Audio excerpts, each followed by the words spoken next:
नमस्कार फ्रेंड्स, आज आपल्या व्हिडिओतून पप्पा तुम्हाला बोंबील फिश फ्राय झटपट कसे करायचे ते दाखवणार आहेत। बोंबील हे मासे स्वच्छ धुवून अर्धा तास एका प्लेटमध्ये बाजूला काढून ठेवले, जेणेकरून बोंबील या माशामध्ये असलेले पाणी थोडे बाजूला होईल। अर्ध्या तासानंतर गरजेनुसार 1 चमचा आपण मीठ घालत आहोत। खूप आधी लोक बोंबील या माशातील पाणी निघून जाण्यासाठी दगडी पाट्याखाली बोंबील हे मासे ठेवायचे, पण झटपट बोंबील फ्रायसाठी याची काही गरज नाही।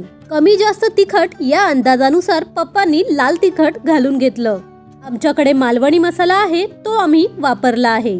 1 चमचा हळद घालून घेतली। हळद घालून झाल्यानंतर 4-5 कोकम घातले। तुमच्याजवळ आगुळ म्हणजेच कोकमाचं पाणी असेल तर ते देखील तुम्ही वापरू शकता। मीठ, मसाला, हळद आणि कोकम घालून झाल्यावर बोंबील फिशला व्यवस्थित असं चारही बाजूंनी ते लावून घेणार आहोत। बोंबील हे मासे फ्राय करताना तेलाचे प्रमाण हे जास्त लागते। बोंबील हा मासा खूप टेस्टी असतो आणि लहान मुलांसाठी खाण्यासाठी देखील इझी असतो, कारण बोंबील या माशामध्ये जास्त मोठे काटे नसतात आणि हानिकारक देखील नसतात। सर्व बाजूंनी इन्ग्रेडियंट्स लावल्यावर आपण 5 मिनिटं वेट करणार आहोत।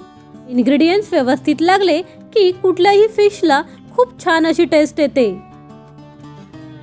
मॅक्सिमम छोटे 12 स्पून आपण तांदळाचं पीठ घेतलं। आज आपण जाडा रवा वापरणार नाही, कारण आम्हाला आज कडक असे बोंबील फ्राय खायचे आहेत। आता बोंबील फ्राय करणार आहोत। ताटातला एक बोंबील घेऊन तांदळाचं पीठ व्यवस्थित असं चारही बाजूंनी बोंबीलला लावून घेत आहोत। हल्ली रेस्टॉरंटमध्ये स्टार्टरमध्ये देखील बोंबील असतात। तांदळाचं पीठ लावून झालं। आता हा बोंबील आपण गरम तेलात सोडला आहे। त्याच प्रकारे दुसरा बोंबील घेऊन त्याला देखील आपण चारही बाजूंनी तांदळाचं पीठ व्यवस्थित असं लावून घेणार आहोत। मागच्या व्हिडिओमध्ये जाडा रवा आणि तांदळाचं पीठ मिक्स करून आपण बोंबील फ्राय केले होते। त्या पद्धतीनुसार देखील बोंबील अगदी टेस्टी आणि खुसखुशीत होतात। आणि नुसतं तांदळाचं पीठ लावून तुम्ही बोंबील फ्राय करत असाल तर ते अगदी रेस्टॉरंट स्टाईलने बोंबील फ्राय होतील।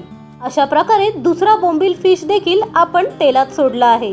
असे एक एक करून आपण सर्व बोंबील माशांना तांदळाचं पीठ लावून आपण ते तेलात फ्राय करून घेणार आहोत।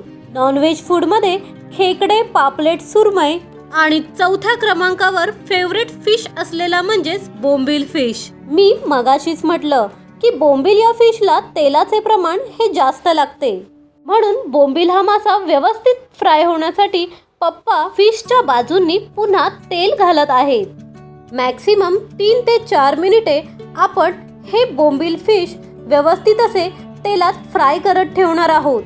3 मिनिटांनंतर आपण प्रत्येक मासा हा फिरवून घेणार आहोत, जेणेकरून तो दुसऱ्या बाजूनीही व्यवस्थित असा शिजेल। तुमच्याकडे मोठा तवा असेल तर त्या तव्यावर इझिली 8 ते 9 मासे एकाच वेळी फ्राय होऊन जातील। बोंबील हा मासा बॉम्बे डक म्हणून ओळखला जातो। बोंबील फिश मध्ये आयरन आणि लोहाचे प्रमाण जास्त असते। रक्तदाब नियंत्रणात ठेवणे, नखे, केस व त्वचा यांच्या वाढीसाठी पोषक असलेले घटक बोंबील या फिश मध्ये असतात। बोंबील हा एक पौष्टिक मासा आहे।